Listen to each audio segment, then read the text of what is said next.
Full Sail University's 11th Annual Hall of Fame kicked off the week with Worlds Collide, an epic one-day event held in the Fortress and streamed on the Armada Twitch channel.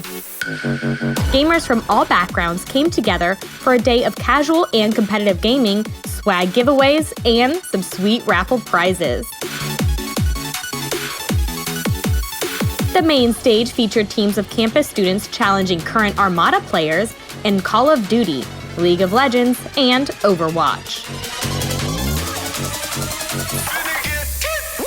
The venue also had multiple areas for attendees to get in the action and try their hand at gaming, including consoles on the side stage, PCs in the free play area, or even card games in the tabletop lounge.